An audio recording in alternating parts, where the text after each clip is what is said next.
As we head into the finish line of this year's election cycle, we're going to get some spirited analysis and predictions from some local legends. Judge Les Shively and Pat Childers. That's coming up next on WNIN Newsmakers.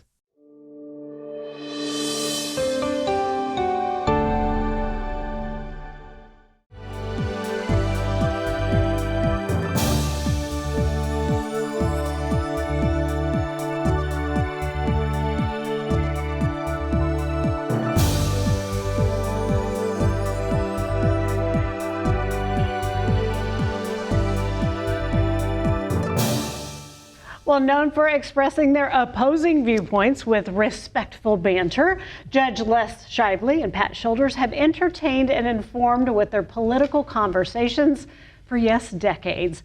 They are joining us to talk a little bit about the state and local races that will be decided come November 8th. Thanks, gentlemen, for being here. Well, it is wonderful to be here. Amy, could we go back to that Legends thing and expand on that a little bit? I really liked hearing that. We could take up a half an hour talking about that, couldn't we? That was nice. Right. And before you jam the phones with calls saying we haven't changed a bit, we can't take any calls, you know what I'm saying? All right, so let's get down to business. Let's talk about the local races at the national level. The U.S. Senate seat and Indiana House District 8. Who wants to start us off? Well, the local 8th district race is not much of a, shall we say, no suspense there at all. I think Congressman Bouchon will be reelected. But the Senate race is interesting. McDermott, mayor of Hammond, is really making a real strong charge. In fact, as we're taping this show, he and some other Democrat candidates are doing a contract with Women Visit, are coming to Evansville, I think, today.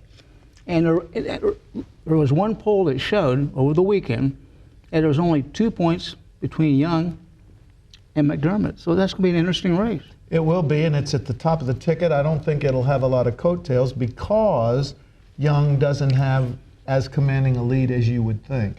The 8th district, I agree with you, Les, and that's because Bouchon's had a wonderful strategy all these years. There aren't 10 people in the entire 8th district who could pick him out of a lineup. He's done nothing. We don't know him. We don't see him. He votes with the MAGA Republicans, but he seems to get along. We don't have a lot of strong opposition. In all due respect, I think Mr. McCormick has done what he can do, but he doesn't have any kind of budget. And with Todd Young, backbencher, 6 years, kept his mouth shut, went out and apologized on January 6th for having to vote to keep the electoral count going.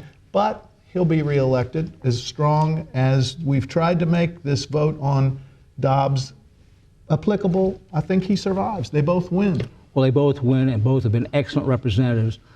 As far as Dobbs is concerned, this is a Hail Mary, in my opinion, by the Democrats. I think people that were pro-choice, for the most part, lean Democrat. And they're going to vote for Democrat candidates regardless. I don't think it's going to be much of a game changer. What's really at stake right now are people's pocketbooks, the economy. And I don't care how you slice and dice it, things aren't good, and people are looking at their pocketbook, like I said, talking around the kitchen table. And Great point. How do you think it's going to affect the race, both of inflation, climate change, those big ticket items? The Republicans have always done a great job messaging, and my hat's off. Every 4 years, but only at election time, they talk about crime, never when they're in. They never talk about the deficit as they expand it unless we're in power. This year, the economy will be probably number one on everybody's mind. The fact that inflation rates are higher in Europe, they're higher in England and Canada, they'll try to lay the blame on the Democrats and probably be successful. All right. Well, if you talk about laying the blame, being concrete, we saw the beginning of this inflationary stream. And we'll talk about blame. The chairman of the Federal Board of Reserve, Jerome Powell, he's the one, it wasn't the president, he's the one who said, well, this is transitory. And then shortly after he said that, we saw there was not, and they reappointed him to another 10-year term. You know, there's a lot of people that can take some blame here. Mm-hmm. But regardless of who rightly should share that blame, the point is people going into the midterm are going to vote accordingly. And I think that's right. We didn't cause the war in Ukraine. We didn't cause the supply chain issues out in the Pacific. We didn't cause COVID. All of those things are factors. But people, Les is right. You know, he can hold me in contempt now. I'd probably say, Your Honor, I think people vote first on pocketbook issues, and they'll blame the party in power. Plus, midterms are never good for the incumbent party. Trump got smacked 56 seats. Obama lost 63 seats. So, I mean, history's on their side, too. Moving down the statewide ticket, though, the quality of candidates makes a big difference. Secretary of State, Evansville's own Holly Sullivan was Secretary of State. She lost that nomination at the convention to Diego Morales. And right now, a lot of the polls statewide show Destiny Wells, the Democrat, beating him because of some serious character flaws that have come out in the public. And he really hasn't denied any of them. And let me tell you something. Voters are not stupid. Here's a guy that was fired twice from the office he wants to hold. And that's out there. And people are going to take that into consideration. I don't care if they're diehard Republicans. They're going to say, now, wait a second. So before we get to, sorry. No, I was going to say, but Amy, you see the perfect segue, which is why he was always in charge, and his name is first on Shively shoulders from those national races. But yes, the most fascinating race in the state is not the Senate. It is that Secretary of State. The Democrats have not had a statewide office for a decade. And because this MAGA election denier somehow beats Holly Sullivan, not in a primary, but in the convention, right? Right. The Democrats have a chance. And Destiny Wells is a veteran, is an attorney who's done a great job, but his party still is putting money in Diego Morales. That's where I have a little problem with him. They ought to stand up like Liz Cheney is standing up and say, enough's enough. We shouldn't support this guy, but they won't do that. Well, I can't speak for the Republican Party what they should or should not do. I'm just telling you right now, voters aren't stupid. Republicans don't vote in lockstep. They consider, and Democrats too, consider the quality of the candidate on the ticket. And Mr. Morales has some major problems. So before we get too deep into local races and state races, let's talk really quickly about term limits on the national level. What do you think about that? Do you think there should be term limits? How many terms do you think should be the limit? What's your stance on those? Well, Republicans in their famous Newt Gingrich contract on America, it was contract with America, were all for term limits until they get there. Larry Bouchon was a fan of term limits until they get there. There's a part of me that thinks term limits is just kind of a voter appeal. The fact is, we're capable as voters of limiting anybody in a public office without there being a law. If we're smart and we do the job and we read and get educated, we should be able to limit the term of anybody without some law requiring it. I respectfully disagree with that. I think we do need term limits. And yes, it sounds good. Let the voters make the decision. But the way we have currently campaign finance laws, incumbent candidates have so much more power and leverage to generate the money towards the reelection. And I think term limits is an excellent idea. Doesn't mean a person who's a congressman, a person, for example, has to give up public service. They move on to something else. I just think that the time has come. I mean, our forefathers never envisioned people being in Congress for 30 to 40 years. That was never on their radar at that time. In fact, many of our early members of Congress were still farmers, lawyers, engineers. This was a second job. Now it's a 40-year career. I mean, that wasn't what was intended. And I would just as quickly say, and we could do another show about this next week, but any place where we have the vote, I think the voters should be trusted to exercise it. However, I am a full fan of term limits for Supreme Court justices now that the Supreme Court has become the third branch and politically, ideologically driven. The fact that they have a lifetime appointment now and we don't have a chance to vote, I believe there's a wonderful plan of giving them an 18-year term, every president having 2 appointments, because they've become a branch of government that's simply politically motivated, and therefore we should have term limits when it comes to the federal judiciary. I respectfully disagree with that as well. We want to keep the judiciary out of politics. And Pat will probably submit, well, the most recent decisions have reflected a conservative trend. But that's not a really fair characterization of the court's decisions. Even with its current 6-3 makeup, these people have lifetime appointments, and in theory, they don't have to worry about the political climate. They can follow, their only task is to be honest and follow the rule of law. That's what our forefathers intended. And if we talk about term limits and we talk about expanding the court, something that Roosevelt wanted to do back in the late 30s, early 40s, which even his own party was in favor of, that's be a crucial mistake. All right. Well, let's move on into some of the other statewide races. How about auditor and treasurer? Any thoughts about If there was a multiple choice test, I wouldn't be able to pick out the names. I think on the statewide races, the one to watch is the Secretary of State. You've got an election denier there, and depending upon how this political court in Washington may handle a very important case that's going to be argued there, state legislatures could become greatly more empowered in Secretary of States when it comes to the elections every 4 years. So that is a critically important race. I don't even know who's running for state treasurer. Let me make one auditor. general comment: statewide races. Independent candidates, libertarian candidates, in several of these races. Now, they're not going to win, but they're a reflection. Well, for example, in District 77, Ryan Hatfield, he's a Democrat, he's the incumbent. He's not running against a Republican. He's running against a Libertarian Party member. People have had great dissatisfaction with the two-party system. And the two parties have got to wake up, because I don't think this country is well served by multiple parties. Look what's happening in Great Britain. They're on the verge of now having another election for prime minister because they have these multiple fragmented parties. Italy, great example.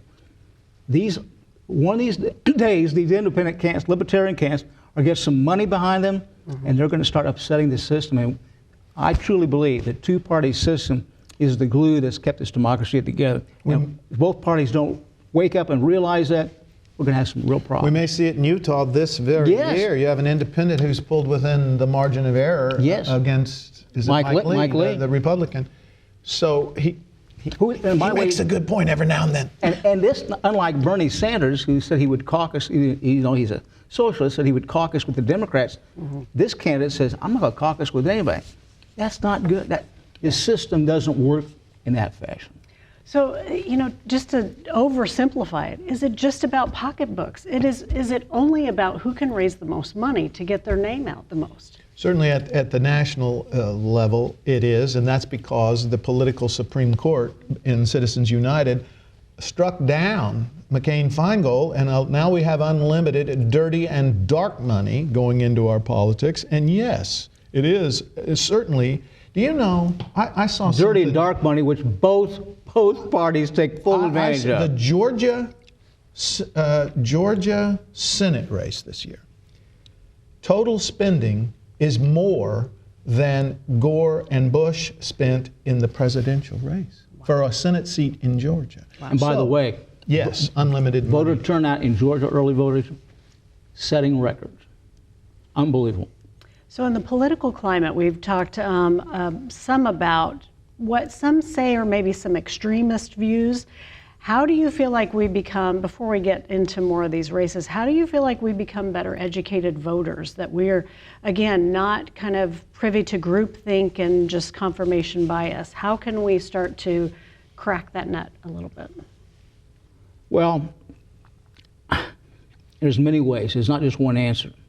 One place is education. I teach business law at USI and Ivy Tech. In the first class of every semester, I ask my students to name the 3 branches of government. This semester, one of my students got it right. Now that's a sad commentary. And Pat and I went to the same public school system. We knew the three branches of government. We knew when and how this country was founded by the time we entered 7th grade. That's the place where you start. And you give people, the young people and citizens in general, the tools to watch the various media services and be able to find the common denominators and weed out the crap, so to speak. Mm-hmm. My fear, and you ask a great question, but my fear now is with cable, not when you were growing up, when we were growing up, there were 3 channels, and they all agreed on what the facts were that night. Whether it was Cronkite, Huntley Brinkley, or Howard K. Smith, pretty much the facts were the facts. Now, with confirmation bias, he can go to his channel and I can go to my channel and we can hear the facts as we want them slanted and stated. So getting educated anymore, it seems all you want is a confirmation of your view. That's scary. Plus, now with all of this Facebook, Twitter, all of those things, I don't even know the names of them all, you can also publicize anything and get it out there to a large audience without being tethered to the facts. So the answer to your question is, I don't know. We both had a teacher in 7th, 8th grade named Percy O'Loughlin. And again, this is before cable, but he taught all of us not only the basics of how our government is created and operates, also implored us to seek out 3 sources of news daily: print, radio, and TV. Mm-hmm. In my little world, I start out every morning listening to NPR. My Republican conservative friends would be aghast, but I listen to a good 2 hours early in the morning. Into the day, I catch Brett Baer at 5 o'clock on Fox, and then I sample. But that really, I mean, it's a matter of being educated on how to become properly informed. Right. All right. So let's look at the Indiana House races. What do you think, where do you think are the ones to watch? We've got Indiana House 75, Zach Davis challenging Cindy Ledbetter. House 76, incumbent Wendy McNamara, 2 challengers there. So where do you think where should our eyes be watching for some of these races? I don't think you'll see any change. I mean, I think the incumbents will prevail. I will say in District 76, Wendy McNamara, who's been a good state rep, big on education, big on the judicial system, the criminal justice system. But Catherine Ryback, her challenger, was with Legal Services for a number of years, a brilliant attorney who retired and now wants to go back into public service. 2 fine people running for that office, but I think Wendy's going to prevail. I agree that I think there's no incumbent or any upset there on the horizon. However, I would say the one that will be interesting to watch there is Catherine Ryback, who is a good candidate, and Wendy McNamara, who I've known as a school teacher and used to help her We the People class. Wendy didn't just take a stance, she was a sponsor of one of the nation's most restrictive abortion rights bill, and she's in a safe district, I think, and I do think we still have the largest right to life banquet in the United States here, so perhaps she knew the politics of that. But I believe there will be some women who maybe don't like her leadership on that, and rather than her winning by double digits, she could be a lesser margin, is what I would say. That could be the case. I think she's been a good state rep. Abortion's not the only issue. There's several other issues, and she's done a fine job of representing this area and tackling major issues statewide. All righty. Earlier you mentioned House 77, Ryan Hatfield against Libertarian Jada Burton. You briefly mentioned that. Any surprise you expect there? No, I think Ryan will prevail. Ryan's one of the few attorneys that's in the General Assembly, and I think Pat and I would agree on this. We need more people to understand the law, making our laws, and so and Ryan's done a good job. And another thing about Ryan that I've observed both in the courtroom in his demeanor and what he's done in the State House is he works well with the other side. And as being the party out of power, you got to be able to do that, and he's very effective. Ryan comes from a family with a long pedigree of Democratic politics. He's done a great job. He represents the guts, really. That district is sort of what I would call the guts of Evansville, not the Far East Side blending into Warwick. Wendy's district goes to Posey. The biggest surprise in that race is that he took himself out of speculation for mayor next time. But I think he'll be reelected, and I think he's done a great job. How about House 78? Democrat Jason Sahlstrom challenging incumbent Tim O'Brien. Thoughts You can around just that? count the yard signs and know how big of a margin that's going to be. Yeah, Tim had a primary opponent and was able to prevail over that. I think Tim will be reelected. Do you think the redistricting will have impact on any of these races? No, there's one race that we're kind of going back up. The 5th district, congressional district, there's some changes that when Susan Brooks was the congresswoman from that district, and it was traditionally a Republican district. It's changed.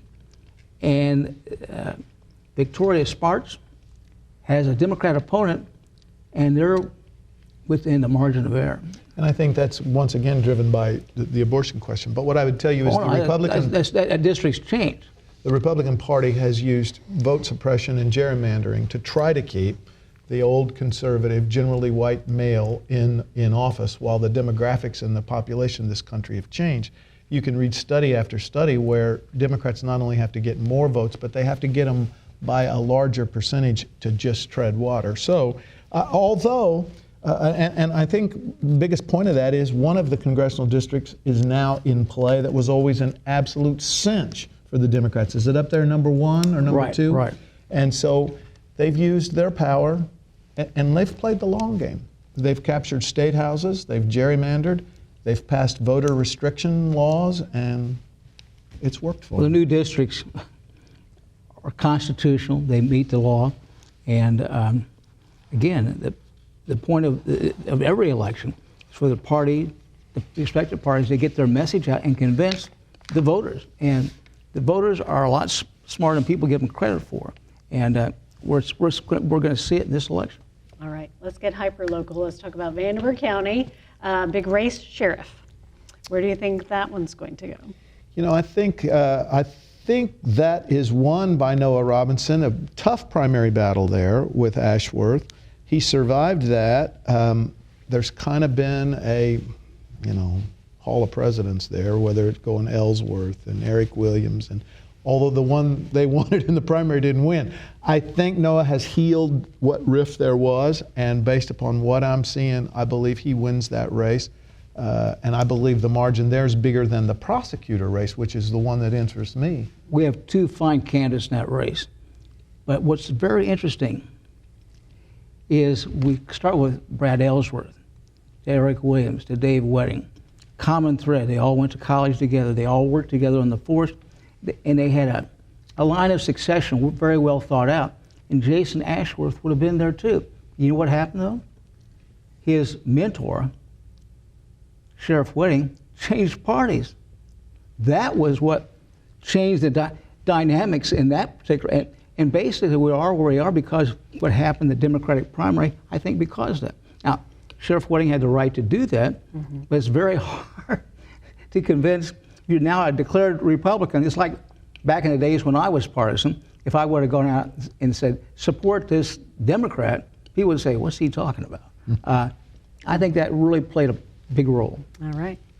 The Vanderburgh County prosecutor's race. Yes, let's talk about that one. That's a big one. We've had, let me think, 30 years of Levko Herman. I mean, that office has either been Levko for 20 or 25 or whatever it was, and then Nick Herman for 12, I think. Right. I think it's 20 and 12, maybe 32 years, and now the seat is open. Right. That's going to be the one. Both of them appear to be good candidates, qualified. One's been a public defender. She's done some work in the Attorney General's office. I don't have a sense that either one of them is going to get up on TV, which is why Shively and Shoulders used to be an important show, young lady. Exactly. They could put those candidates on. They could afford to be on our show because it was free. And I think there's going to be ticket splitting, because I think while Young wins, I think our sheriff wins. So people are going to go in there and make choices. Not straight Right. to you. And so I would call the prosecutor's race a toss-up. Probably so. I would echo the fact there are two qualified candidates. By the way, John Schaefer has been a public defender, chief public defender, has done a great job. And Ms. Moores has worked in the Attorney General's office, and she's also been in private practice. Good candidates. But here's another interesting behind-the-scenes deal. This is for my on-the-street intelligence information, but she was recruited to run the primary by the Attorney General, Todd Rokita, who's a Republican, and so is Nick Herman. The word on the street is there's a little friction between those two, and also it's not a secret Mr. Rokita would like to be governor. There's also another person from Vanderbilt County who'd like to become governor, the president lieutenant governor. So this is part of Mr. Rokita's plan to get a beachhead in Vanderbilt County.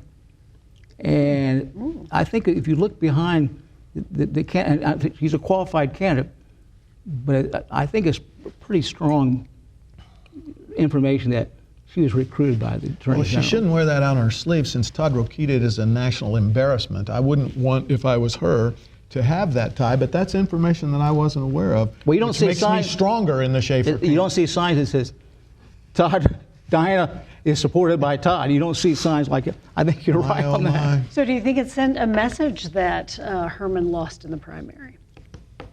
I think he's a victim of his own record. Let us just leave it right there. I think he's been a good prosecutor, and I've gotten to know Nick, and I consider him a friend, but he has some shall we, self-induced problems. Some unforced errors. But also in the county races, watch county council. Nobody knows what they do. They ought to be on Mount Rushmore. They're all there for long. You can't knock them. I don't think that'll change. But Karen Rising is a bright young candidate, and I think a rising star. I've told her before, I think she picked a tough race, but I think you'll hear her name again. Not that she'll win, but she's worked hard. And there's not going to be any changes there, but the county commissioner's race, Open seat. Justin Elper is going to win that seat, and that the commissioners are going to go from Democrat controlled to Republican. All right.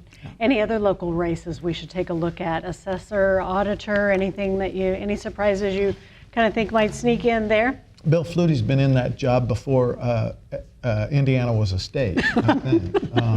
I don't look for a change there. I think I've been the school board lawyer for longer than you've been alive. It's interesting that Mike Duckworth is back in the fray. You got three incumbents and only 2 seats. I call him an incumbent because he's been there before. Right. 3 people, all good and have served well. One of them's going to go. That's going to be a race that'll be interesting to watch. One of the things that has happened nationwide, school board issues have become nationalized. Yes. Yep. And Big hot we've topic. seen a little bit of that in Vanderbilt County. However, to the credit of the present school board And their attorney. and in spite of their attorney, and I think the leadership of Dr. Smith have been able to rise above those issues and keep the eye on the ball and provide good public education. All right. Well, thank you both for your time. It's been a wonderful conversation. Time flies, doesn't it? We appreciate all of your insight and your candor. Hopefully, we will have you on maybe post-election to do a postmortem. We'd like to do that. Support WNIN. Absolutely. All righty. Thank you so much. Well, thanks to Judge Les Shively and Pat Shoulders for joining us to give us their perspectives on the upcoming election. Next week, we'll be meeting some more local candidates. Thanks for watching WNIN Newsmakers.